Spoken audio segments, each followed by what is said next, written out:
Good evening everyone. The core infinity अकॅडमीच्या YouTube चॅनलवर मी आपल्या सगळ्यांचं स्वागत करते. आपण एनसीईआरटीची सिरीज सुरू केलेली आहे. त्याच्यात काल भूगोलाचं लेक्चर झालेलं आहे. आज आपण पॉलिटी किंवा पॉलिटिकल सायन्सचं लेक्चर घेणार आहोत आणि उद्या तुम्हाला हिस्ट्रीचं लेक्चर बघायला मिळेल. काही टेक्निकल एररमुळे आपण लाईव्ह जे लेक्चर घेणार होतो ते लाईव्ह होऊ शकलं नाही. एरियामध्ये इंटरनेट कनेक्शनलाच पूर्ण प्रॉब्लेम आलेला आहे, त्यामुळे हे रेकॉर्ड करून टाकतोय. त्यामुळे तुमच्या रेकॉर्डिंग बघताना किंवा ज्यावेळेस व्हिडिओ प्रीमियर होईल त्यावेळेस तुम्हाला ज्या काही शंका असतील किंवा त्या संदर्भातले काही प्रश्न असतील तर तुम्ही जरूर कमेंट सेक्शनमध्ये लिहून मला विचारू शकता. आपण नक्कीच त्याचे उत्तर देण्याचा प्रयत्न करू. तर सिरीज मधली ही दुसरा सिरीज मधला हा पॉलिटीचा पहिला व्हिडिओ आहे आणि विषयाचा म्हणून दुसरा व्हिडिओ आहे जिओग्राफी नंतरचा. तर ह्याच्यामध्ये आपण एनसीईआरटीचं कसं महत्व आहे, एमपीएससीचा जो डिस्क्रिप्टिव्ह सिलेबस आहे त्याच्यामध्ये, त्या दृष्टीने आपण हे लेक्चर बघणार आहोत किंवा ह्या लेक्चरची रूपरेषा त्याप्रमाणे असणार आहे. तर ह्याच्यामध्ये आपण सिलेबसला धरून एनसीईआरटी आहेत का, सगळ्यात महत्वाचा मुद्दा, किंवा एनसीईआरटी किंवा स्टेट बोर्डची जी पुस्तकं आहेत म्हणजे महाराष्ट्र बोर्डाची जी पुस्तकं आहेत ती आपण एमपीएससीचा जो डिस्क्रिप्टिव्हचा पॅटर्न आहे 2025 सालसाठीचा त्याच्यासाठी वाचायलाच हवी आहेत. या संदर्भातली बरीचशी लेक्चर्स तुम्ही पाहिली आहेत, आपल्या प्लॅटफॉर्मवर पण पाहिली असतील. तर ती का वाचायची आहेत याचं महत्व समजून सांगण्यासाठी आपण विषयानुरूप हे सिरीज जे आहे ती प्लॅन करतोय. तर आता आज आपण पॉलिटीचं कसा रेफरन्स आहे एनसीईआरटीचा आणि स्टेट बोर्डचा तो एक एक करून बघून घेऊयात. सगळ्यात आधी मला तुम्हाला सांगायचं की सिलेबस मधले नेमके पॉइंट्स काय आहेत किंवा जो पॉलिटीचा सेक्शन मी म्हणते आहे तो जीएस मध्ये नेमका सिलेबस मधले काय काय पॉइंट्स आहेत की जे आपल्याला अभ्यासायचे आहेत जीएस 2 मध्ये किंवा सामान्य ज्ञान मधलं जे दुसरा पेपर आहे तो काय आहे. तर इथे जर तुम्ही बघितलं तर त्या पेपरचं नाव स्पष्टपणे दिलेलं आहे, प्रशासन, संविधान, राज्यशास्त्र, सामाजिक न्याय व आंतरराष्ट्रीय संबंध, महाराष्ट्राच्या काही भारांशासह. तर हे जे पेपरचं नाव दिलेलं आहे त्या प्रत्येक पेपरच्या सब कॉम्पोनंट वरती आपल्याला भर द्यायचा आहे आणि तो सब कॉम्पोनंट कसा आहे, नेमकं काय त्याच्यामध्ये दिलेलं आहे, आपल्याला नेमकं त्याच्यामधलं काय वाचायचं आहे, एनसीईआरटी कशासाठी वाचायचं या अँगलने आपण बघणार आहोत. आज काही इन डिटेल आपण सिलेबसची चर्चा करणार नाही आहोत. आपल्याला एनसीईआरटी फोकस करायचा आहे सिलेबसच्या दृष्टीने आणि सिलेबसचं इन डिटेल लेक्चरही आपण नक्की घेऊच यात. प्रशासन म्हणजे थोडक्यामध्ये सांगायचं झालं तर तुम्ही ज्या पदासाठी तयारी करताय किंवा जे एमपीएससी थ्रू तुम्हाला जे काही पद हवं आहे ती सगळी पदं जी आहेत ती ह्या प्रशासन सेक्टरमध्ये येतात, ज्यालाच आपण ऍडमिनिस्ट्रेशन असं म्हणतो किंवा शासकीय सगळ्या ज्या काही सुविधा आणि सेवा आणि स्कीम्स असतात त्या सगळ्या ह्या प्रशासनाद्वारे राबवल्या जातात. प्रशासन हे अत्यंत महत्वाचं आहे, बॅकबोन किंवा पाठीचा कणा आहे असं आपण म्हणू शकतो देशात जी सगळी व्यवस्था आहे त्याचा. आता दुसरा मुद्दा आहे तो म्हणजे संविधान. संविधानामध्ये काय प्रकार येतो तर भारताचं जे संविधान आहे ज्याला आपण कॉन्स्टिट्यूशन म्हणतो त्या संविधानाच्या प्रोव्हिजन्स आपल्याला इथे अभ्यासायचे आहेत. त्या संदर्भातल्या काही प्रोव्हिजन्सचा सिलेबस मध्ये उल्लेख केलेला आहे. राज्यशास्त्र म्हणाल तर त्याच्यामध्ये थोडासा ऍप्लिकेशनचा भाग येतो, म्हणजे गव्हर्नन्सचा भाग येतो किंवा पॉलिटिकल पार्टीज आहेत, प्रेशर ग्रुप्स आहेत किंवा समाजातले जे दुर्बल घटक आहेत त्या संदर्भामध्ये संविधानामध्ये काही तरतुदी आहेत का किंवा संविधानाच्या बाहेर जाऊन संसदेने काही कायदे केलेले आहेत का, त्या कायद्यांचं महत्व काय आहे, किंवा काही बॉडीज असतात म्हणजे ह्युमन राईट्स कमिशन असतं, विमेन्स कमिशन आहे, बॅकवर्ड क्लासेस कमिशन आहे, असे वेगवेगळे ज्या काही बॉडीज आहेत किंवा संस्था आहेत त्या नेमका कशा पद्धतीने काम करतात असे वेगवेगळे अँगल्स या राज्यशास्त्र या सेक्शन्स मध्ये येतील. सामाजिक न्याय ज्याला आपण सोशल जस्टिस म्हणतो, जसं की मी म्हटलं की दुर्बल घटक, आता दुर्बल घटक म्हणजे फक्त आर्थिक दृष्ट्याच होत नाहीत, तर आर्थिक दृष्ट्या असतील, सामाजिक दृष्ट्या असतील किंवा ज्याला आपण जेंडरचा अँगल म्हणतो की स्त्रिया, सगळ्यात दुर्बल घटकांमध्ये स्त्रिया येऊ शकतात, अपंग येऊ शकतात, असे विविध स्तर जे आहेत समाजातले किंवा रिलिजियस मायनॉरिटीज ज्याला आपण म्हणतो, अशा वेगवेगळ्या पद्धतीमध्ये दुर्बल घटकांच्या दृष्टीने काय पद्धतीने समाजामध्ये न्याय केला जातो आहे किंवा तो न्याय व्हावा म्हणून सरकारतर्फे काही विशिष्ट योजना राबवल्या जात आहेत का, त्या योजनांमध्ये काय काय आहे, अशा वेगवेगळ्या अँगलने आपण सामाजिक न्याय हा जो सेक्शन आहे या पेपर मधला तो अभ्यासणार आहे. आणि शेवटचा विषय आहे तो म्हणजे आंतरराष्ट्रीय संबंध. आता हा जो सिलेबस तुम्हाला इथे दिसतोय हा पेपर GS2 चा जो पार्ट आहे त्यातला काही पार्ट या पीपीटी मध्ये आहे, काही पार्ट पुढच्या पीपीटी मध्ये आहे. तुम्हाला दिसेल तर या सिलेबस मध्ये बघा इथे भारतीय संविधान असं म्हटलेलं आहे, जो संविधानाशी विषय जोडला जातोय. संसद आणि राज्य विधिमंडळ, राज्य विधिमंडळ आणि संसद म्हणजे त्याच्यामध्ये लोकसभा, राज्यसभा आणि राष्ट्रपती येतात संसदेच्या किंवा कायदा निर्मितीमध्ये. आणि राज्य विधिमंडळांमध्ये म्हणाल तर विधानसभा आणि विधान परिषद येतं. महाराष्ट्र सारखं राज्य जिथे विधानसभा विधान परिषद दोन्ही आहे, काही राज्य अशी आहेत की जिथे फक्त विधानसभाच आहे. अशा पद्धतीने त्यांची संरचना, कार्यप्रणाली वगैरे आपल्याला अभ्यासायची आहे. कार्यपालिका, न्यायपालिका, ज्याच्यामध्ये आपल्याला वेगवेगळे स्तर जे आहेत न्यायपालिकेचे, म्हणजे त्याच्यामध्ये सर्वोच्च न्यायालयापासून सुरुवात होऊन खालचे जे काही डिस्ट्रिक्ट कोर्ट्स आहेत, जिल्हास्तरीय न्यायालय आहेत, त्यांच्यापर्यंतची सर्व रचना, त्यांच्या पद्धतीची कशा पद्धतीने काम केलं जातं. त्याचबरोबर आपल्याला मंत्रालय आहे, गव्हर्नन्स जो पार्ट आहे, कोणतं मंत्रालय कोणत्या कामासाठी नेमलेलं असतं, तशा तिथे कशा पद्धतीने काम केलं जातं वगैरे वगैरे. त्याच्यानंतर पुढच्या भागामध्ये आपल्याला वाचायला मिळेल पेपरचा दुसरा जो पार्ट आहे त्याच्यामध्ये आपल्याला वाचायला मिळेल की इथे बघाल तर तुम्ही विकास प्रक्रिया आणि विकासाच्या उद्योग अशासकीय संघटना, म्हणजे ज्याच्यामध्ये नॉन गव्हर्नमेंटल ऑर्गनायझेशन, स्वयंसेवी संस्था ज्याला म्हणतो, ज्याला आपण NGO सुद्धा म्हणतो, अशा काही पद्धतीच्या अशासकीय संस्था, स्वयंसहायता गट, धर्मादाय संस्था वगैरेंचं काम कसं चालतं, समाजातील दुबळ्या घटकांसाठीच्या केंद्राच्या आणि राज्याच्या कल्याणकारी योजना आहेत, आरोग्य, शिक्षण, मानव संसाधन याच्याशी निगडीत असणाऱ्या घटकांचा प्रश्न तिथे काय काय आहेत त्याचा अभ्यास आपल्याला करायचा आहे. दारिद्र्य उपासमार संबंधितले प्रश्न, प्रशासन पारदर्शकता, इथे नागरी सेवांची जी इथे म्हटलेलं आहे लोकशाही मधील भूमिका, इथे आपला जो सिलेबस आहे त्याच्यातला प्रशासन, संविधान, राज्यशास्त्र, सामाजिक न्याय, हे जे 4 सेक्शन्स आहेत त्याचा सिलेबस मधला पॉइंट जो आहे तो इथे संपतो आहे. आणि इथून पुढे जो सेक्शन सुरू होत आहे म्हणजे शेवटचे जे 4 मुद्दे आहेत, 1, 2, 3 आणि 4, हे जे 4 मुद्दे आहेत त्या 4 मुद्द्यांचा अभ्यास जो आहे तो आंतरराष्ट्रीय संबंध इथे येतो. आता तुम्ही म्हणाल महाराष्ट्राच्या विशेष भारांशासह म्हणजे काय आहे, तर वरचा जो सगळा पार्ट आपण पाहिलेला आहे की ज्याच्यामध्ये सामाजिक न्याय आहे, संविधान आहे, जसं मी सांगितलं की विधिमंडळ जेव्हा अभ्यासायचं आहे तेव्हा आपल्याला महाराष्ट्राच्या विधिमंडळाच्या तरतुदी सुद्धा बघाव्या लागणार आहेत, प्रशासनाच्या काही काम करण्याच्या ज्या पद्धती आहेत त्याचा अभ्यास आपल्याला करायचा आहे, त्याचाच अर्थ गव्हर्नन्स जो आहे त्याचा सेक्शन आहे. आणि शेवटचा जो आहे त्याच्यामध्ये भारत आणि जग, म्हणजे भारत आणि भारताचं परराष्ट्र धोरण आहे, भारताचे शेजारील राष्ट्रांशी भारताचे असणारे संबंध आहेत, महत्वाच्या संघटना आहेत जसं की युनायटेड नेशन आहे, सार्क आहे, किंवा सगळीकडे आता कोरोनामुळे तुम्ही वर्ल्ड हेल्थ ऑर्गनायझेशन पण ऐकलं असेल नाव, WHO ज्याला म्हणतात, अशा विविध ऑर्गनायझेशनचा अभ्यास सुद्धा आपल्याला या सेक्शन मध्ये करायचा आहे. आता हा झाला ओझरता आढावा GS2, म्हणजेच आपला जो पेपर क्रमांक 5 आहे, सामान्य अध्ययन 2 किंवा पेपर क्रमांक 5, ह्याच्यामध्ये एकंदर सिलेबस मध्ये काय काय आहे ते आपण ढोबळ मानाने बघितलेलं आहे. इन डिटेल सिलेबस आपण पुढच्या काही सेक्शन्स मध्ये डिस्कस करणार आहोत.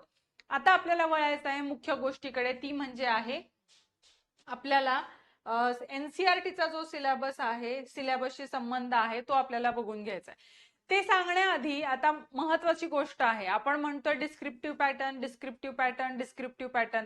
तर हा जो डिस्क्रिप्टिव्ह पॅटर्न आहे त्याचे प्रिव्हियस इयर क्वेश्चन्स पेपर आपल्याकडे नाहीत, कारण हा पहिला अटेम्प्ट असणार आहे. 2025 ची परीक्षा ही पहिली असणार आहे की जेव्हा आपल्याला पारंपरिक पद्धतीने उत्तराचं लिखाण जे आहे ते पेपरमध्ये करायचंय. हे इथे जे काही प्रश्न आहेत हे 2011 साली जी मेन्स डिस्क्रिप्टिव्ह MPSC ची शेवटची झालेली आहे त्यातले काही उदाहरणादाखल मी इथे प्रश्न घेतलेले आहेत. तर इथे आहे आन्सर एनीवन किंवा खालीलपैकी कोणत्याही एका उपप्रश्नाचे उत्तर लिहा. तर उपप्रश्न काय आहे पहिला, explain the feature of Indian constitution as mentioned following points, किंवा खालील मुद्द्यांच्या आधारे भारतीय संविधानाची वैशिष्ट्ये स्पष्ट करा. आता संविधानाची वैशिष्ट्ये स्पष्ट करायची ह्या मुद्द्यांचा आधार घेऊन अशा पद्धतीचा प्रश्न तुम्हाला मेन्स मध्ये येऊ शकतो. पुढे जर आपण बघितलं तर पुढचा प्रश्न आहे भारतीय राष्ट्रपतीच्या आणीबाणीच्या अधिकाराची चर्चा करा, किंवा मुक्त व स्वतंत्र निवडणुकीसमोरील समस्या स्पष्ट करून निवडणूक सुधारणांची चर्चा करा. तुम्हाला जर हवा असेल तर तुम्ही ह्या पीपीटीचा स्क्रीनशॉट सुद्धा घेऊ शकता. पण मी असं म्हणेन की ह्या प्रश्नांचा फार जास्त तुम्ही गांभीर्याने विचार न करता प्रश्न कसे विचारले जातात डिस्क्रिप्टिव्ह साठी एवढाच अँगलनी हे प्रश्न बघा, कारण ह्या पद्धतीचे प्रश्न पुन्हा विचारले जाण्याची शक्यता कमी आहे. कारण 2011 साली जी शेवटची मेन्स झाली डिस्क्रिप्टिव्ह, त्याचा सिलेबस आणि त्याची पेपर रचना ही संपूर्ण वेगळी होती, आणि आता 2025 साठी ज्या पद्धतीची पेपर रचना आहे आणि जो सिलेबस आहे तो अत्यंत वेगळा आहे. त्याच्यामुळे जस्ट तुम्हाला एक आयडिया यावी या त्या रेफरन्स साठी आपण हे प्रश्न बघतो आहोत. पुढे आहे, समजा तुम्ही जर इथे बघितलं हा बी प्रश्न, जागतिकीकरणाचा भारतीय शेती व्यवसायावर परिणाम स्पष्ट करा, किंवा महिला सक्षमीकरणाच्या विविध योजनांचा आढावा घ्या. आता कोणत्या योजना, मी जसं मगाशी सांगितलं की काही डाऊन ट्रोडन सेक्शन आहे किंवा अबल ज्या गटाला सक्षमीकरण करण्याची गरज आहे असं सरकारला वाटतंय, त्या सर्व गटांसाठी सरकार काही ना काही योजना घेऊन येत असतं. म्हणजे महिला सक्षमीकरणासाठी काय काय योजना आलेल्या आहेत त्या योजनांचं एक्सप्लेनेशन तुम्हाला इथे लिहायचं आहे. अशा पद्धतीचे काही प्रश्न तुम्हाला येऊ शकतात. आता मी जो म्हटलं शेवटचा सेक्शन भारत आणि जग, तर त्याच्यामध्ये इथे तुम्हाला उदाहरणादाखल म्हणून एक प्रश्न आहे, भारताच्या परराष्ट्र धोरणाची उद्दिष्टे आणि निर्धारक घटक स्पष्ट करा. तर परराष्ट्र धोरण म्हणजे काय, किंवा नेमकं परराष्ट्र धोरणाचं उद्दिष्ट काय असतं, भारताचं परराष्ट्र धोरण काय आहे, वगैरे वगैरे. त्याच्यानंतर खालचा जर प्रश्न बघितला तुम्ही तर आशियानची उद्दिष्ट कोणती. आता आशियान हा शब्दाचा लॉंग फॉर्मच तुम्हाला कदाचित माहिती नसेल, किंवा ती संघटना आहे, देशाचं नाव आहे, किंवा ती जर संघटना असेल तर ती नेमकी कशासाठी काम करते, असे वेगवेगळे प्रश्न तुमच्या मनामध्ये येऊ शकतील. आता आपल्याला प्रश्नांची उत्तरं शोधायची अजिबात गरज नाही, किंवा ते शोधण्याचा प्रयत्न पण करू नका, कारण आपण त्याबद्दलचं काही नॉलेज घेतलेलंच नाहीये, त्याबद्दलचं ज्ञान आपण वाचलेलं नाहीये, त्याबद्दलचं ज्ञान आपण अजून घ्यायला जाणार आहोत. म्हणून कशा पद्धतीने ज्ञान आपल्याला गॅदर करायचंय किंवा ज्ञान घ्यायचंय त्याच्यासाठीचे हे उदाहरणादाखलचे प्रश्न आहेत. आणि हा आहे ऍक्च्युअल युपीएससीचा पेपर. जो सिलेबस आता एमपीएससीचा डिस्क्रिप्टिव्ह आहे तो एक्झॅक्टली युपीएससी सारखा आहे. म्हणून एक उदाहरणादाखल म्हणून युपीएससीचा पेपर मी इथे दाखवतेय. पण वाचताना एक लक्षात घ्या की काठिण्य पातळी युपीएससीची ऑब्व्हियसली खूप जास्त असणार आहे एमपीएससी पेक्षा, त्यामुळे ह्याच काठिण्य पातळीचे प्रश्न सर्वच्या सर्व असतील अशी जरा शक्यता कमी आहे. त्याच्यामुळे प्रश्न जरी वाचले तरी घाबरून जाण्याचं कारण नाही. त्या पद्धतीनेच आपण एनसीईआरटी वाचनाकडे आणि स्टेट बोर्डच्या वाचनाकडे जाणार आहोत. तर उदाहरणादाखल एखादा प्रश्न आपण इथे वाचूया. मला वाटतं तिसरा प्रश्न वाचूया. आता तुम्हाला माहिती आहे की युपीएससी जी ही एक्झाम आहे ती फक्त परीक्षेचा पेपर जो आहे तो फक्त इंग्लिश आणि हिंदी मध्येच असतो, त्यामुळे इथे मी इंग्रजीमध्ये प्रश्न वाचतेय. The states in India seem reluctant to empower urban local bodies both functionally as well as financially. आता हा लोकल बॉडीज म्हणजे काय आहे तर स्थानिक स्वराज्य संस्था. स्थानिक स्वराज्य संस्थांवरती हा प्रश्न आहे, एवढं तर तुम्हाला कळलं असेल. आता पहिला प्रश्न जर आपण घेतला तर तिथे आहे संवैधानिक रूप से न्यायिक स्वतंत्रता की गारंटी लोकतंत्र की एक पूर्व शर्त है, टिप्पणी कीजिए. म्हणजे आता ज्युडिशियल इंडिपेंडन्स जो आहे, म्हणजे आपलं जे काही सुप्रीम कोर्ट आहे, हायकोर्ट आहे, या सगळ्यांना एक प्रकारचं स्वातंत्र्य आवश्यक आहे जर त्यांना न्यायदानाचं काम करायचं असेल तर. त्या अँगलनी ज्युडिशियल इंडिपेंडन्सच्या अर्थाने आणि लोकशाहीच्या दृष्टीने त्याचं कसं महत्व आहे या संदर्भातला हा प्रश्न आहे. तर अशा पद्धतीचे प्रश्न येतात दिलेल्या सिलेबसवर. एवढाच अंदाज आपल्याला इथे पाहिजे होता. आता आपण वळतो एनसीईआरटी आणि स्टेट बोर्ड्सकडे. आता मी इथे जे तुम्हाला सांगणार आहे त्याचा अत्यंत लक्षपूर्वक तुम्ही अभ्यास करायचा आहे आणि माझ्या बरोबर हळूहळू पुढे जायचं आहे. इथे मी तुमच्यासाठी 6वी ते 12वीचे स्टेट बोर्ड्स आणि 6वी ते 12वीचे NCERT त्यांचे मी पिक्चर्स पण घेतलेले आहेत की कव्हर पेज त्या पुस्तकांचा कसा आहे आणि त्या पुस्तकांची अनुक्रमणिका ज्याला आपण इंडेक्स म्हणतो त्याच्यामध्ये कुठला पार्ट कव्हर केला आणि तो सिलेबसला कसा रिलेव्हंट आहे, किंवा सिलेबसचं जर आपल्याला प्रिपरेशन करायचं असेल डिस्क्रिप्टिव्ह पारंपरिक पद्धतीने जे आपल्याला उत्तर लिखाण मुख्य परीक्षेसाठी 2025 नंतर करायचं आहे त्यासाठी मूलभूत ज्ञान किंवा बेसिक नॉलेज जे आपल्याला घ्यायचं आहे ते NCERT आणि स्टेट बोर्ड मधून कसं आपण घेणार आहे या संदर्भातून किंवा ह्या लाईननी आपण राज्यशास्त्र विषयाचे NCERT आणि स्टेट बोर्ड बघणार आहेत. तर सगळ्यात महत्वाचा पहिली जे मी सांगते आहे ते म्हणजे 6वीचं NCERT आहे, स्टेट बोर्डचं आहे. त्याच्यामध्ये आता तुम्हाला माहिती आहे की 6वी ते 10वी मध्ये महाराष्ट्र बोर्ड मध्ये आपल्याला वेगळा नागरिकशास्त्र असा काही विषय नव्हता. इतिहासाचं जे पुस्तक होतं त्याच्याच मागे थोडेसे 4-5 चॅप्टर्स जे आहेत ते आपल्याला नागरिकशास्त्राचे होते. म्हणजे पेपरचं नाव सुद्धा आपण काय म्हणायचो, इतिहास, भूगोल, नागरिकशास्त्र, अर्थशास्त्र किंवा सामाजिक विज्ञान किंवा सामाजिक ज्ञान ह्याच्याबद्दलचे जे पेपर आहेत त्या संदर्भातला हे 6वीच्या पुस्तकातली नागरिकशास्त्राचा जो सेक्शन आहे त्याची ही अनुक्रमणिका आहे. आता अनुक्रमणिका ह्याची जशी 6वीची आहे तशी मी इथे NCERTची जर तुम्ही बघितली तर NCERTची सुद्धा मी 6वीची अनुक्रमणिका इथे घेतलेली आहे. नागरिकशास्त्र आणि इथे आहे सोशल अँड पॉलिटिकल लाईफ. जर तुम्हाला हवा असेल तर तुम्ही स्क्रीनशॉट काढून घेऊ शकता. मी थोडा वेळ थांबलेली आहे बाजूला, मग एक एक करून आपण पॉइंट समजून घेणार आहोत. तुम्ही जर बघितलं तर 6वीच्या अनुक्रमणिकेमध्ये म्हटलेलं आहे आपले जीवन किंवा आपले समाज जीवन, समाजातील विविधता, ग्रामीण स्थानिक शासन संस्था, शहरी स्थानिक शासन संस्था आणि जिल्हा प्रशासन अशी नावं आहेत. जर तुम्ही बघितलं तर मी आता एक हायलाइट करून प्रश्न तुम्हाला दाखवला होता UPSCच्या पेपर मधला की जो स्थानिक स्वराज्य संस्था किंवा लोकल गव्हर्नमेंट्स बद्दल बोलतो. तर आता ऑब्व्हियसली हे पुस्तक 6वीचं आहे, म्हणजे 6वीच्या मुलाला समजावं ह्या अँगलनी त्या पुस्तकामध्ये माहिती दिलेली आहे. पण आपण वाचणार आहोत ती वयाच्या 19व्या किंवा 20व्या वर्षी. आता तुम्हाला असं वाटू शकतं की मी जर 19-20 वर्षाची आहे तर मी 6वीचं पुस्तक वाचण्याची काय गरज आहे. तर मुळामध्ये आपल्याला 6वीच्या विद्यार्थ्याच्या दृष्टीने ती संकल्पना समजून घ्यायची आहे, पण ज्याचा उपयोग आपल्याला राज्यसेवेची मेन्स लिहिण्यासाठी होणार आहे. जे मी मागच्या लेक्चरलाही तुम्हाला सांगितलं की आपल्याला पाया पक्का करायचा आहे, मुळं आपली खोल रुजवायची आहेत, जेणेकरून आपल्याचा अभ्यासाचा जो मनोरा आहे तो सॉलिड मनोरा एकदम भक्कम पायावरती उभा राहायला पाहिजे. म्हणून पाया भक्कम करण्यासाठी आपल्याला स्टेट बोर्ड आणि NCERTची गरज पडणार आहे.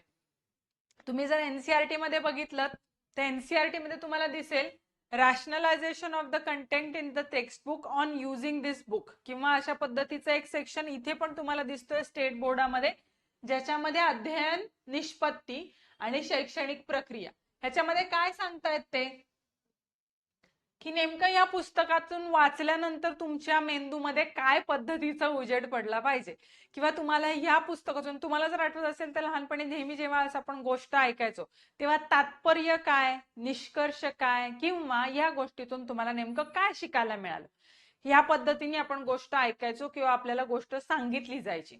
तसंच ही पुस्तकं म्हणजे स्टेट बोर्डचं कुठलंही पुस्तक, मग ते 6वी ते 12वीचं कुठल्याही इयत्तेचं असू द्या किंवा NCERT 6वी ते 12वीचं कुठल्याही इयत्तेचं असू द्या, ते पुस्तक वाचल्यानंतर नेमकं तुम्ही काय शिकायला पाहिजे किंवा त्याच्यातून काय निष्कर्ष घ्यायला पाहिजे हे या कंटेंट्स मध्ये आपल्याला दाखवलेलं आहे. त्यामुळे तुम्हाला अंदाज येईल की नेमकं तुम्ही त्याच्यातून काय शिकायचंय. पुस्तक वाचल्यानंतर असं होऊ शकतं धडा वाचला पहिला आणि नेमकं त्याच्यातून त्यांनी काय सांगितलंय हेच कळलं नाही, तर काय कळायला पाहिजे ते त्यांनी ह्या सेक्शन्स मध्ये एक्सप्लेन केलेलं आहे. पहिला युनिट जे आहे 6वीच्या NCERTचं त्याच्यामध्ये डायव्हर्सिटी म्हणजे विविधता, understanding diversity, diversity and discrimination. विविधता जी आहे, डायव्हर्सिटी जी आहे, आता ती कुठल्या पद्धतीची आहे भारतामध्ये ते इथे एक्सप्लेन केलेलं आहे. पण आपल्याला साधारणतः माहिती आहे की वेशभूषा, केशभूषा, खाण्याचे पदार्थ, हवामान, असणारे धर्माची विविधता, भाषांची विविधता, खूप पद्धतीची विविधता आहे. पण विविधता ही जी आहे ती कुठे कुठे आहे आणि त्या विविधतेचा धोका डिस्क्रिमिनेशन म्हणजे भेदभाव करण्याकडे वळतोय का, विविधता असणं म्हणजेच भेदभाव असणं, या दोन संकल्पना काय आहेत हे इथे एक्सप्लेन केलेलं आहे. युनिट 2 जे आहे ते गव्हर्नमेंट बद्दल बोलतंय. गव्हर्नमेंट म्हणजे सरकार काय पद्धतीचं आहे किंवा सरकार म्हणजे नेमकं काय याच्याबद्दल ही संकल्पना इथे एक्सप्लेन केलेली आहे.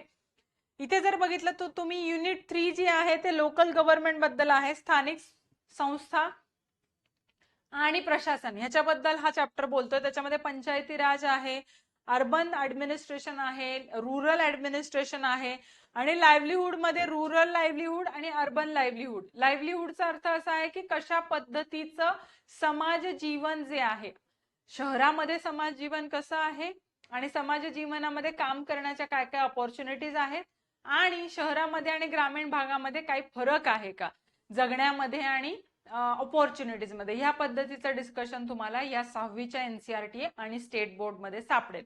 आता सगळ्यात महत्वाचा मुद्दा की हे जरी स्टेट बोर्ड बद्दल मी बोललीये किंवा एनसीईआरटी बद्दल मी बोललीये, सिलेबस मधला कुठला पॉइंट आपला क्लिअर होणार आहे? आता अर्थात क्लिअर होण्यासाठीच्या ज्या गोष्टी आहेत त्याच आपल्याला डिस्कस करायच्या आहेत. जर गोष्टी क्लिअर होणार नसतील तर स्टेट बोर्ड आणि एनसीईआरटी वाचायचंय कशाला? तर सिलेबस मधला जसाच्या तसा मुद्दा जरी तुम्हाला सापडला नाही तरी ह्या सिलेबस मधल्या बेसिक पॉइंट्स क्लिअर केल्यावर तुम्हाला जे काही कॉम्प्लेक्स रेफरन्स बुक्स वाचायचे आहेत त्याच्यामधल्या गोष्टी तुम्हाला समजणार आहेत.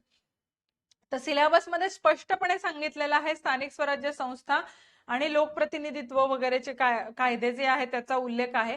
आणि भारतीय संविधानामध्ये जी पार्श्वभूमी आहे भारतीय संविधानाची, म्हणजे आपण जे आता तुम्ही जर थोडासा अभ्यास केला असेल किंवा तुम्ही जर शाळेमध्ये व्यवस्थित पुस्तक वाचलं असेल तर मूलभूत हक्क आणि मूलभूत संविधानामध्ये जे मूलभूत हक्क आणि मूलभूत अधिकार किंवा ज्याला आपण फंडामेंटल राईट्स म्हणतो त्याचा सेक्शन ऑलरेडी आधी दिलेला आहे आणि फंडामेंटल ड्युटीजचा सुद्धा दिलेला असतो किंवा प्रतिज्ञा दिलेली असते पुस्तकाच्या सुरुवातीला. संविधानाची पार्श्वभूमी जी आहे त्याच्यामुळे आपण ठराविक संकल्पना ज्या आहेत त्या आपल्या संविधानामध्ये घेतलेल्या आहेत.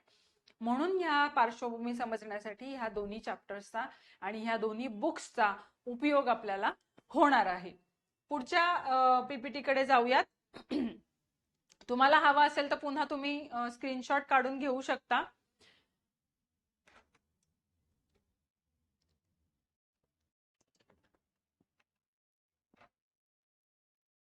आता या स्क्रीनवर जे मी शेअर केलेलं आहे त्याच्यामध्ये स्टेट बोर्डची इयत्ता 7वीचं जे पुस्तक आहे ते आहे आणि इथे मात्र इयत्ता 11वीचं एनसीईआरटी मी घेतलंय. आता हे जे क्लासिफिकेशन आहे हे मी ऍक्च्युली इयर वाईज म्हणजे इयत्तेनुसार न जाता, म्हणजे 6वीचं झालं की 7वीचं, 7वीचं झालं की 8वीचं आणि स्टेट बोर्ड आणि एनसीईआरटी सतत सोबत न ठेवता कुठले एनसीईआरटी कुठल्या स्टेट बोर्डला उपयुक्त आहेत किंवा त्या दोघांची सांगड घालून तुमचा अभ्यासक्रम जास्त सोपा होईल का, तुम्हाला जास्त समजेल का, अशा अर्थाने एकमेकांशी रिलेटेड असणारे एनसीईआरटी आणि स्टेट बोर्ड मी एका पीपीटी मध्ये घेतले. त्याच्यामुळे इथे जरी मी 7वीचं एनसीईआरटी 7वीचं स्टेट बोर्ड घेतलं असलं तरी मी इथे 11वीचं एनसीईआरटी घेतलंय कारण त्याच्यामधला मॅटर जो आहे त्याच्यामध्ये ज्या गोष्टी डिस्कस केलेल्या आहेत ते एकमेकांशी रिलेटेड आहेत म्हणून. तर आधी स्टेट बोर्ड बघूया. हे आहे तुमचं 7वीचं स्टेट बोर्ड. त्याच्यामध्ये म्हणलंय आपल्या संविधानाची ओळख, संविधानाची उद्देशिका, संविधानाची वैशिष्ट्ये, मूलभूत हक्क भाग 1, मूलभूत हक्क भाग 2, मार्गदर्शक तत्वे आणि मूलभूत कर्तव्य. ही अनुक्रमणिका आहे 7वी स्टेट बोर्डची. आता अनुक्रमणिका वाचून दाखवण्यामागचा हेतूच हा आहे की नेमके त्याच्यामध्ये कुठल्या सिलेबस मधल्या पॉइंटचा रेफरन्स येतोय. तर बघितलं तुम्ही तर भारतीय संविधानामध्ये ऐतिहासिक पार्श्वभूमी येणार आहे. संविधानाची ओळख आणि संविधानाची उद्देशिका समजण्यासाठी तुम्हाला पार्श्वभूमी आणि उद्देशिका या दोन्हीची सांगड घालावी लागते. त्याच्यानंतर तुम्हाला मूलभूत संरचना जी आहे ती समजून घ्यायची आहे. शिवाय तुम्हाला ह्याच्यामध्ये मूलभूत अधिकार आणि मूलभूत कर्तव्य जी सांगितलेले आहेत त्याचा उल्लेख जो आहे तो तुमच्या सिलेबस मध्ये आहे. आता 11वीचं जे एनसीईआरटी आहे त्याच्यामध्ये कॉन्स्टिट्यूशन, मुळात कॉन्स्टिट्यूशन म्हणजे संविधान असण्याची गरज काय आहे त्याचं महत्व इथे डिस्कस केलेलं आहे. आणि तुम्ही एनसीईआरटीचं नाव जर बघितलं तर इंडियन कॉन्स्टिट्यूशन ऍट वर्क असं म्हटलंय. म्हणजे काय, संविधान बनवलेलं आहे ते 1950 मध्ये अस्तित्वात आलंय ज्याचा दिवस आपण प्रजासत्ताक दिवस म्हणून साजराही करतो आणि आपण कॉन्स्टिट्यूशन डे सुद्धा नोव्हेंबरमध्ये साजरा करतो. गव्हर्नन्स डे आपण डिसेंबरमध्ये साजरा करतो. तर मुळामध्ये हे संविधान का, व्हाय अँड हाऊ, का आपण स्वीकारले आणि कशा पद्धतीने स्वीकारले हे ह्याच्यामध्ये डिस्कस केलेले. Rights in the Indian constitution, तर कुठल्या कुठल्या पद्धतीच्या हक्कांची चर्चा तिथे आहे संविधानामध्ये आणि ते हक्क आपण का घेतलेत याची कारण तिथे आपल्याला बघायला मिळते. मग election and representation, executive, legislature, judiciary, ह्याच्यामध्ये आपल्याला न्यायपालिका किंवा ज्याला न्यायमंडळ, कार्यकारी मंडळ आणि कायदे मंडळ, लेजिस्लेचर, एक्झिक्युटिव्ह आणि ज्युडिशियरी या तिन्ही अंगांची माहिती आपल्याला मिळणार आहे. फेडरलिझमचा एक महत्वाचा चॅप्टर इथे आहे ज्याच्यामध्ये संघराज्य पद्धती भारताने स्वीकारलेली आहे. ती संघराज्य पद्धती म्हणजे नेमकं काय आहे ते आपल्याला इथे समजतं. पुन्हा इथे तुम्ही जर बघाल तर लोकल गव्हर्नमेंटचा पण मुद्दा इथे पुन्हा एकदा कव्हर केलेला आहे. Constitution as a living document, म्हणजे जगता एक डॉक्युमेंट आहे. ज्याला म्हणणार आपण लिव्हिंग डॉक्युमेंट, म्हणजे ज्याला जिवंतपणा आहे, जे जगत आहे, जिवंत आहे असं डॉक्युमेंट आहे. कारण त्याच्यामध्ये सतत काही ना काही चेंजेस होत असतात, काही गोष्टी डिलीट केल्या जातात, काही नवीन गोष्टी ऍड केल्या जातात. Constitution as a living document, त्यामुळे त्या तिथे अमेंडमेंट करण्याची जी प्रोसिजर आहे त्याबद्दल काही चर्चा आहे.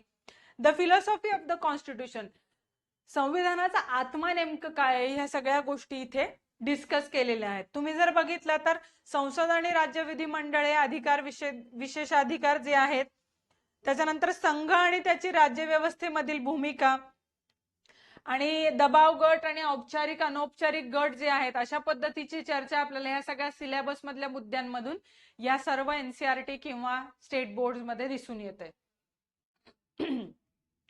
आता तुम्हाला जर स्क्रीनवर दिसत, तुम्हाला हवा असेल तर तुम्ही स्क्रीनशॉट काढून घेऊ शकता.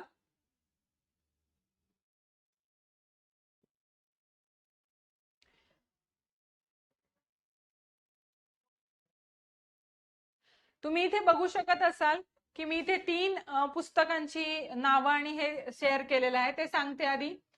डाव्या कोपऱ्यातलं पुस्तक आहे ते स्टेट बोर्डचं 8वीचं पुस्तक आहे, पुन्हा स्टेट बोर्डचं 10वीचं पुस्तक आहे आणि पुन्हा स्टेट बोर्डचं 11वीचं पुस्तक आहे. इथे सर्व स्टेट बोर्डची पुस्तकं आहेत. कारण ज्या काही पूर्व पद्धतीमध्ये तुम्ही आता पूर्व पुस्तकांमध्ये जे बघितलेलं आहे त्या संदर्भातलंच कंटिन्युएशन मध्ये ही सिरीज जी आहे स्टेट बोर्डची ती आहे.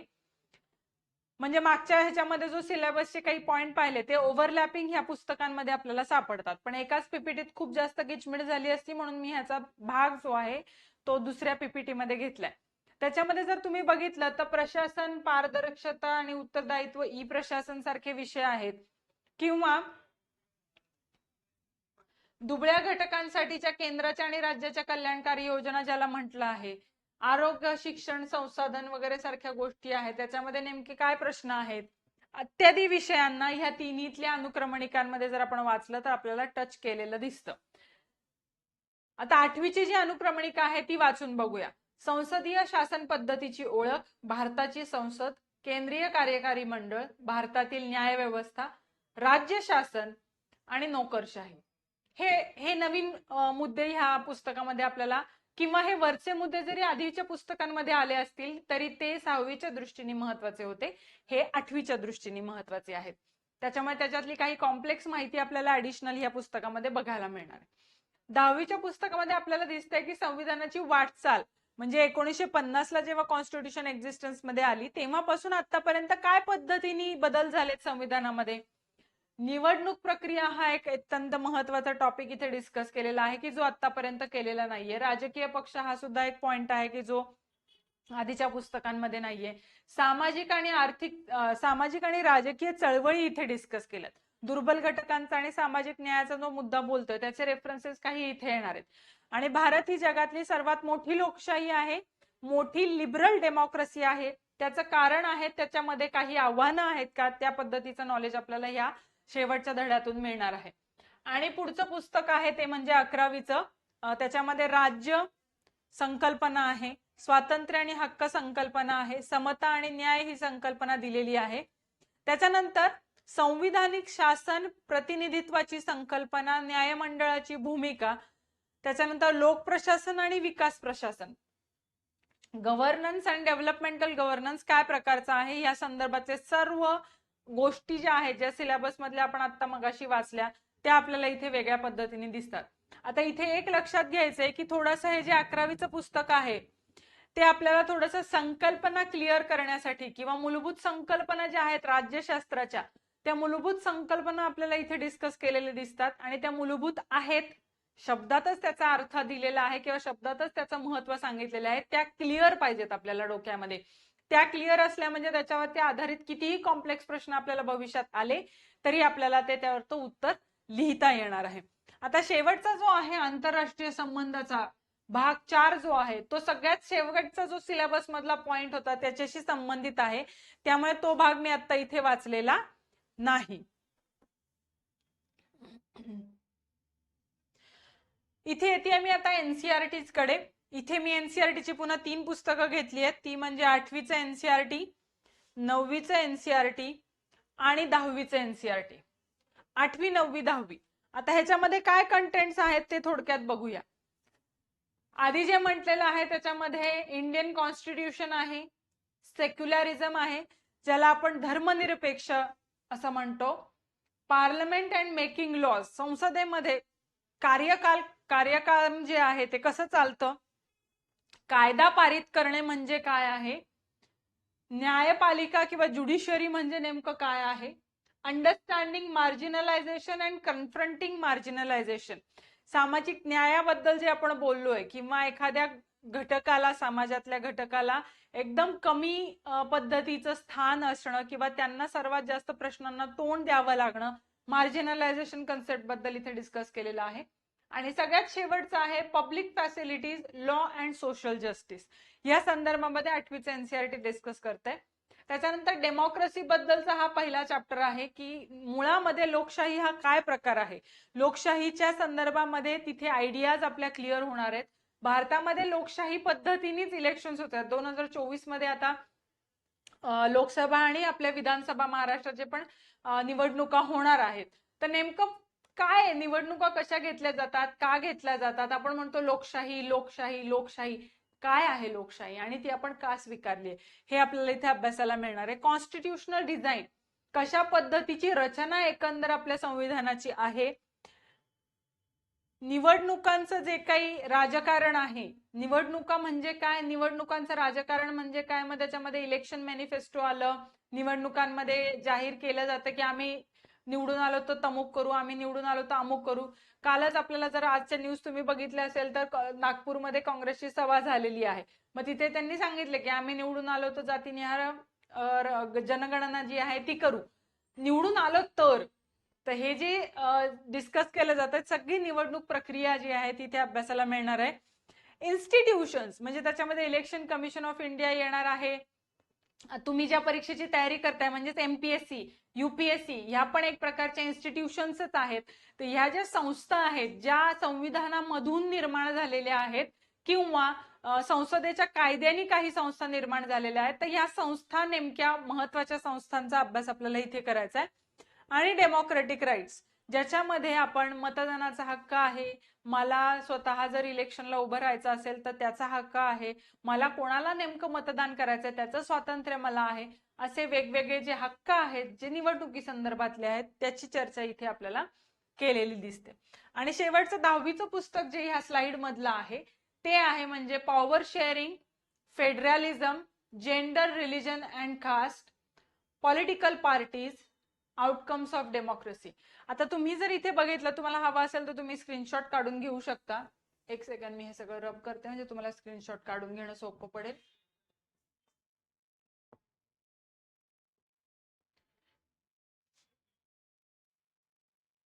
शेवटचं जे 10वीचं एनसीईआरटी आहे ह्या स्लाइड मधलं, त्याच्यामध्ये जर तुम्हाला दिसत असेल तर मुळात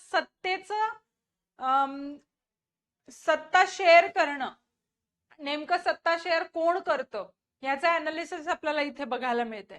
मी संघराज्य पद्धतीबद्दल पण मगाशी रेफरन्स दिला होता, त्याचं थोडंसं कॉम्प्लेक्स नेचर आपल्याला या 10वीच्या पुस्तकामध्ये करायला मिळणार आहे. आणि मुळामध्ये निवडणुका असू द्या किंवा सामाजिक न्याय असू द्या, ह्या 3 गोष्टी ज्याला आपण जेंडर, रिलिजन आणि कास्ट म्हणतो, जात, धर्म आणि लिंग याचं जे राजकारण आहे त्याचा मुळात काय संदर्भ आहे त्या संदर्भातून आपण येथे डिस्कशन्स मध्ये पाहणार आहोत. पॉलिटिकल पार्टीज मुळामध्ये लोकशाही असू द्या किंवा इलेक्शन्स असू द्यात, कुठल्या कुठल्या पक्षाचे नेते कुठल्या कुठल्या पद्धतीचे नेते असतात, त्यांची नेमकी विचारप्रणाली काय असते, भारतामध्ये कुठल्या कुठल्या महत्वाच्या पॉलिटिकल पार्टीज आहेत, त्यांची चिन्ह कोणती आहेत, त्यांचं रेग्युलेशन म्हणजे ह्या सगळ्या इलेक्शनचं रेग्युलेशन नेमकं कोण करतं, अशा पद्धतीचं नॉलेज आपल्याला पॉलिटिकल पार्टीज मध्ये मिळणार आहे. आणि आउटकम ऑफ डेमोक्रेसी म्हणजे नेमकं लोकशाही आणल्यामुळे आपल्याला नेमकं काही फायदे होत आहेत का तोटेच जास्त होत आहेत, फायदे आणि तोटे दोन्ही आहेत का, तर असतील तर नेमके काय आहेत, या सगळ्याचं नॉलेज आपल्याला इथे 10वीच्या पुस्तकामध्ये बघायला मिळणार आहे.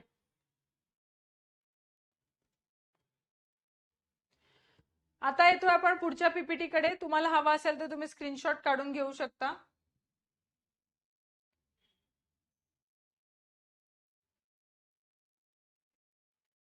तुम्हाला इथे दिसत असेल तर मी इथे आता 7वीचं एनसीईआरटी आहे, 11वीचं एनसीईआरटी आहे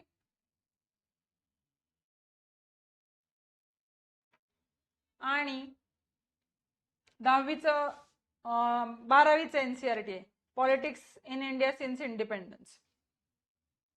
तर ह्याच्यामध्ये सुद्धा आपल्या कॉन्स्टिट्यूशनच्या संदर्भातले काही पॉइंट्स आहेत आणि काही बेसिक्स ज्याला मूलभूत संकल्पना, मगाशी जे मी पुस्तक रेफर केलं होतं 11वीचं स्टेट बोर्डचं, ते आणि हे पुस्तक थोडंसं सिमिलर आहे की जे आपल्याला मूलभूत संकल्पना राज्यशास्त्राच्या आहेत त्या क्लिअर करण्यासाठी मदत करणार. तर मूलभूत संकल्पना कोणत्या कोणत्या इथे डिस्कस केलेल्या आहेत, तर फ्रीडम स्वातंत्र्य, समता म्हणजे इक्वॅलिटी, सोशल जस्टिस सामाजिक न्याय, हक्क,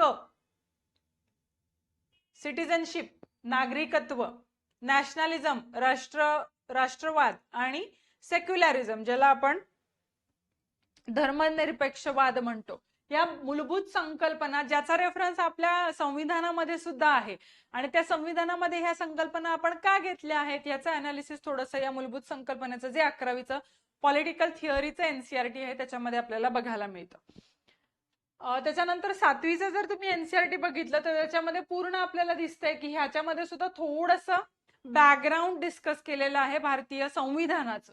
म्हणजे बघाल तर on equality, role of government in health म्हणजे सोशल जस्टिसचा थोडासा अँगल आलेला आहे, how the state governments work, पुन्हा डिसेंट्रलायझेशन बद्दल इथे बोलतात, growing up as boys and girls म्हणजे इथे जेंडरचा अँगल थोडासा आलेला आहे की स्त्री आणि पुरुष किंवा मुलगा आणि मुलगी काय फरक आहे मोठं होण्यामध्ये, वुमेन चेंज द वर्ल्ड म्हणजे स्त्रिया ह्या खरंच जगामध्ये काही बदल घडवून आणू शकतायत का ह्याच्याबद्दल इथे चर्चा केलेली आहे. अंडरस्टँडिंग मीडिया, मीडिया म्हणजे त्याच्यामध्ये फक्त काही आपलं व्हॉट्सअप आणि इंस्टाग्रामच येत नाही किंवा युट्यूब रील्स येत नाहीत, तर हा जो सोशल मीडिया आहे, सोशल मीडिया तर आहेच आहे पण वृत्तपत्र असतात, काही मासिकं असतात, त्याच्यानंतर काही न्यूज चॅनल्स असतात, असं सर्व ठिकाणी ज्या ज्या पद्धतीने लोक आपले विचार मांडतात त्या सर्वांची भूमिका नेमकी काय आहे ती इथे आपल्याला समजून घ्यायला मिळते आणि ती समजून घेणं गरजेचं आहे कारण लोकशाहीचा चौथा महत्वाचा खांब असं मीडियाला म्हटलं जातं. Markets around us, a shirt in the market. आता इथे मार्केटचा जो पॉइंट दाखवलेला आहे त्याच्यामध्ये थोडासा जरी तुम्हाला हा अर्थशास्त्राशी संबंधित वाटत असला तरी सुद्धा अल्टिमेटली पॉलिटिकल किंवा जे शासनकर्ते असतात तेच अर्थव्यवस्थेमध्ये महत्वाचे बदल घडवून आणतात किंवा अर्थव्यवस्थेमध्ये असणारे ज्या काही पद्धतीचे नियम आहेत ते ठरवतात. त्यामुळे ह्या अँगलने आपल्याला इथे बरीचशी माहिती मिळणार आहे. आणि आता येते आहे ते म्हणजे 12वीचं एनसीईआरटी, जिथे तुम्हाला आता इथे इंडिया आफ्टर इंडिपेंडन्स आहे म्हणजे भारत स्वतंत्र झाल्यानंतर भारतापुढे नेमकी कोणती आव्हानं होती हेही आपल्याला समजून घ्यायला हवंय. ते जर समजलं नाही तर मुळामध्ये आपण कुठल्या बॅकग्राऊंड वरती आज चर्चा करतोय की काय काय चुका झाल्या, तर मुळामध्ये जो काहीतरी काम करतो त्याच्याकडनं चुका होतात पण नेमक्या चुका का झाल्या किंवा कोणत्या कॉन्टेक्स्ट मध्ये त्यावेळेस त्या चुका झाल्या जे आपण आज म्हणतोय हे समजून घेण्यासाठीचं हे पुस्तक आहे. त्याच्यामध्ये राष्ट्र जडणघडण जी आहे 1947 15 ऑगस्ट नंतर जी झाली ती कशा पद्धतीने झाली, era of one party dominance म्हणजे काँग्रेस पार्टीचं सरकार होतं जवळपास 1950 75-76 पर्यंत जोपर्यंत जनता पार्टीचं सरकार आणीबाणीनंतर पहिल्यांदा आलं नाही तोपर्यंत. Politics of planned development, planning commission जे होतं ते अबॉलिश झालेलं आहे. आता आपल्याकडे नीती आयोग आहे, त्याबद्दलही तुम्हाला इथे थोडंसं वाचायला मिळेल. इंडियाज एक्सटर्नल रिलेशन, आता मी जे म्हणले सिलेबस मधला जो शेवटचा आंतरराष्ट्रीय संबंधाचा जो भाग आहे त्याच्याशी संबंधित हा भाग आहे की भारतानंतर भारताचं परराष्ट्र धोरण कशा पद्धतीचं होतं, त्याचे काही रेफरन्सेस आपल्याला इथे बघायला मिळतात. Restoration of the Congress system, म्हणजे पुन्हा एकदा काँग्रेस सिस्टीम काय प्रकारे हे आपल्याला इथे समजून घ्यायला लागणार आहे. क्रायसिस ऑफ डेमोक्रेटिक ऑर्डर, मुळामध्ये ज्या पद्धतीने आपण लोकशाही स्वीकारलेली आहे त्या लोकशाही स्वीकारण्यामध्ये आणि लोकशाहीच्या मॉडेलमध्ये काही चॅलेंजेस आहेत का, काही क्रायसिस आहेत का, ते इथे डिस्कस केलेत. रिजनल ऍस्पिरेशन्स, म्हणजे ज्याच्यामध्ये तुम्हाला माहिती असेल किंवा मला माहित नाही तुम्ही वाचलंय की नाही, पण शाळेच्या पुस्तकांमध्ये आपल्याला होतं की बॉम्बे प्रॉव्हिन्स किंवा बॉम्बे प्रांत होता 1960 नंतर महाराष्ट्र वेगळा त्यातनं झालाय आणि गुजरात वेगळा झालाय, 2 स्वतंत्र राज्य झालेत. मराठी भाषेचा महाराष्ट्र ही डिमांड 47 पासून होती जी 1960 साली शेवटी पूर्ण झालेली आहे. तर रिजनलिझम हे जे आहे, रिजनल ऍस्पिरेशन्स, ते फक्त भाषेच्या आधारावरतीच आहेत का अजून विकासाच्या मुद्द्यावरती पण आहेत, ह्याचे काही रेफरन्सेस आपल्याला इथे बघायला मिळणार आहेत. आणि शेवटचा धडा म्हणजे recent developments in Indian politics, म्हणजे साधारण भारताचं जे राजकारण आहे त्याच्यामध्ये 70, 80, 90च्या दशकानंतर काही बदल झालेत का, ते बदल आपल्याला इथे बघायला मिळणार आहेत. पुढच्या पीपीटी कडे येते, ह्याच्यामध्ये आपल्याला बघायला मिळेल 9वीचं मी स्टेट बोर्डचं पुस्तक घेतलेलं आहे, 12वीचं स्टेट बोर्डचं पुस्तक घेतलेलं आहे आणि 12वीचं एनसीईआरटी घेतलेलं आहे. तुम्हाला जर हवा असेल तर तुम्ही स्क्रीनशॉट काढून घेऊ शकता.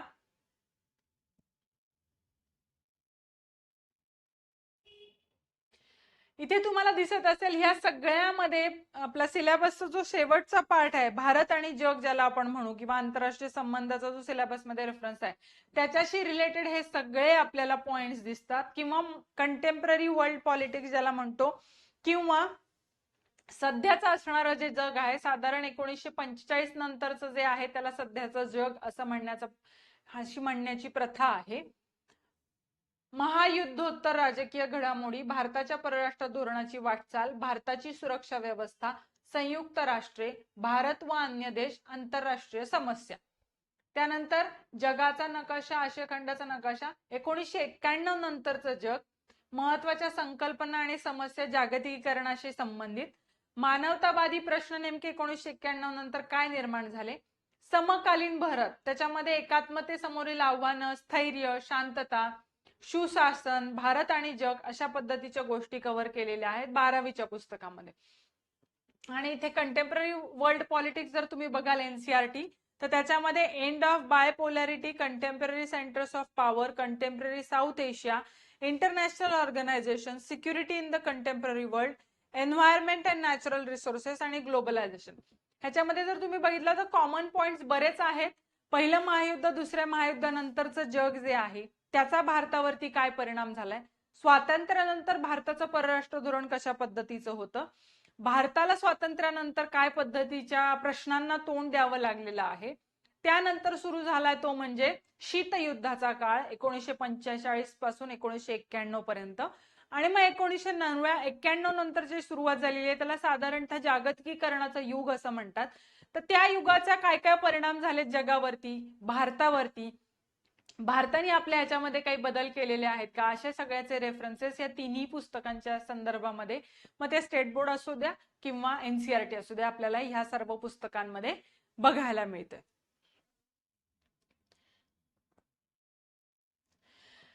हे सर्व एनसीईआरटीची जी पुस्तकं आहेत त्याच्यामध्ये 6वी पासून 12वीच्या पुस्तकांमध्ये, म्हणजे 6वी, 7वी, 8वी, 9वी, 10वी अशी साधारणतः 5 पुस्तकं आहेत, आणि 11वीची 2 पुस्तकं आणि 12वीची 2 पुस्तकं, असं एकूण 9 एनसीईआरटीज आपल्याला राज्यशास्त्र विषयाचं नॉलेज जर मिळवायचं असेल, जीएसच्या किंवा ज्याला आपण सामान्य ज्ञानाचा जो 2 नंबरचा पेपर आहे त्याचं जर ज्ञान गॅदर करायचं असेल तर आपल्याला हे एनसीईआरटी 9 वाचावे लागणार आहेत.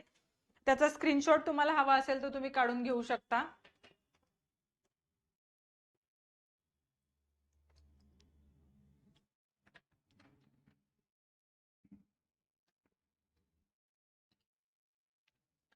त्याचबरोबर मी तुमच्यासाठी स्टेट बोर्ड्स किंवा महाराष्ट्र शासनाची जी पुस्तकं आहेत त्याचे पण कव्हर पेजेस तुमच्यासाठी दिलेले आहेत. त्याचाही स्क्रीनशॉट तुम्हाला हवा असेल तर तुम्ही काढून घ्या. आता इथे सुरुवातीला दिसतंय तुम्हाला नावच दिसतंय हिस्ट्री अँड सिविक्स, इतिहास व नागरिकशास्त्र, इतिहास व नागरिकशास्त्र, इतिहास व नागरिक किंवा राज्यशास्त्र. तर 10वी पर्यंत इतिहासाच्याच पुस्तकाचा भाग आहेत ही सगळी जी आहेत ती. आणि 11वी 12वीला मात्र तुम्हाला स्वतंत्र राज्यशास्त्राची पुस्तकं दिसतात. त्यामुळे मी एक सांगेन की कन्फ्यूज होऊ नका. हिस्ट्रीचं पुस्तक घेतलंय म्हणजेच तुम्हाला राज्यशास्त्राचं पुस्तक मिळणार आहे 10वी पर्यंत. तुम्ही जर बघितलं तर स्टेट बोर्डचं आणि एनसीआरटीचं फरक एवढाच आहे की स्टेट बोर्डची पुस्तकं ही इंग्रजी आणि मराठी दोन्ही भाषांमध्ये उपलब्ध आहेत आणि एनसीआरटी हा इंग्रजी आणि हिंदी दोन्ही भाषांमध्ये उपलब्ध आहे. तर मुळामध्ये तुम्हाला असं वाटू शकतं की पोटात गोळाच येऊ शकतो की आता एनसीआरटी वाचा वाचा हे सगळेजण सांगतायत, पण एनसीआरटी जर इंग्लिश मध्ये आहेत तर आम्हाला कसं समजणार आणि समजून घेतलं पाहिजेच का? स्टेट बोर्ड वाचून भागणार नाहीये का? पण मला असं वाटतं की हा व्हिडिओ तुम्ही एकदा बघितल्यानंतर जेव्हा तुम्ही ऍक्च्युली एनसीआरटी हातात घ्याल आणि स्टेट बोर्ड जेव्हा वाचायला हातात घ्याल तेव्हा हा व्हिडिओ पुन्हा प्ले करून बघा.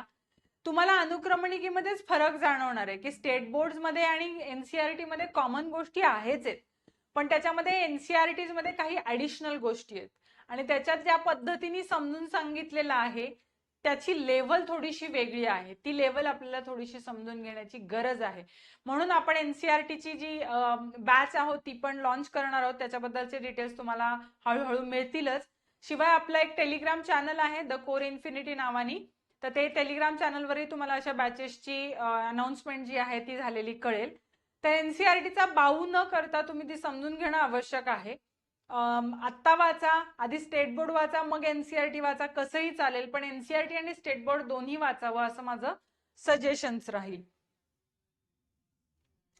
आता आपण जी एनसीआरटीची सिरीज सुरू केली आहे ज्याच्यामध्ये अमित सरांनी काल जॉग्रफीचा विषय घेतलाय, मी आज राज्यशास्त्राचा विषय घेत आहे. तर देसले सर जे आहेत त्यांचं उद्या लाईव्ह असेल हिस्ट्री विषयाशी संदर्भात. त्याच्यामध्ये ते तुमच्याशी सिलेबस आणि एनसीआरटीचे सांगड कशी घालायची, जसं मी पॉलिटिकल सायन्स बद्दल सांगितलंय तसंच स्टेट बोर्ड आणि एनसीआरटी बद्दल ते तुमच्याशी उद्या बोलतील. आणि आपण पुढच्या आठवड्याचं जे प्लॅनिंग आहे ते मी थोडंसं तुमच्याशी इथे शेअर करतेय, जेणेकरून तुम्हाला तुमचा अभ्यासाचा वेळ त्याप्रमाणे ऍडजस्ट करता येईल आणि तुम्हाला ही लाईव्ह लेक्चर्स बघता येतील. तर त्याच्यामध्ये सगळ्यात पहिल्यांदा सोमवार, मंगळवार, बुधवार हे 3 दिवस जे आहेत आपण 3 ऑप्शनलची इंट्रोडक्शन किंवा ह्या ऑप्शनलचा महत्व काय आहे किंवा हा ऑप्शनल म्हणून तुम्ही विचार करू शकता या आशयाचे 3 विषयांचे ऑप्शनलचे लेक्चर्स घेऊन येतोय. ज्याच्यामध्ये सोमवार म्हणजे 1 जानेवारीला आपण घेऊन येतोय PSIR म्हणजे political science and international relation हा विषय आपण घेऊन येतोय. मंगळवारी आपण जॉग्रफी ऑप्शनल घेऊन येतोय, भूगोल हा विषय वैकल्पिक विषय म्हणून कसा महत्वाचा ठरू शकतो. आणि तिसरा विषय बुधवारी जो आहे तो हिस्ट्री ऑप्शनल कसा महत्वाचा ठरू शकतो.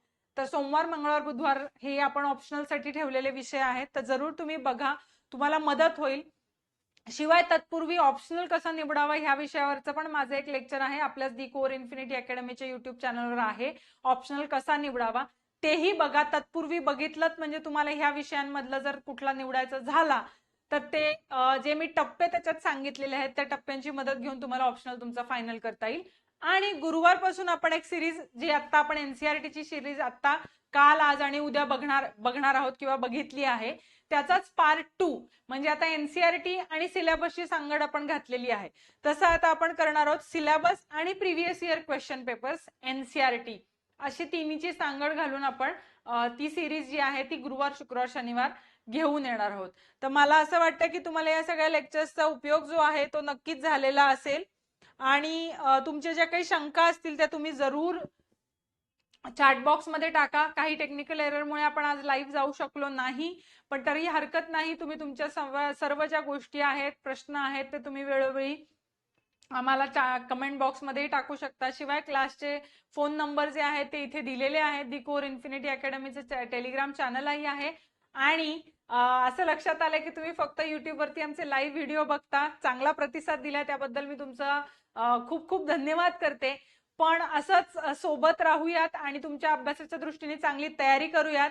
पण आमचं युट्यूब चॅनल आणि Telegram channel like share subscribe करायला जरूर लक्षात ठेवा आणि लाईक शेअर सबस्क्राईब दुसरे तुमचे जे फ्रेंड्स आहेत ज्यांना पण ह्याचा उपयोग होईल अशा सगळ्यांशी शेअरही करा. धन्यवाद.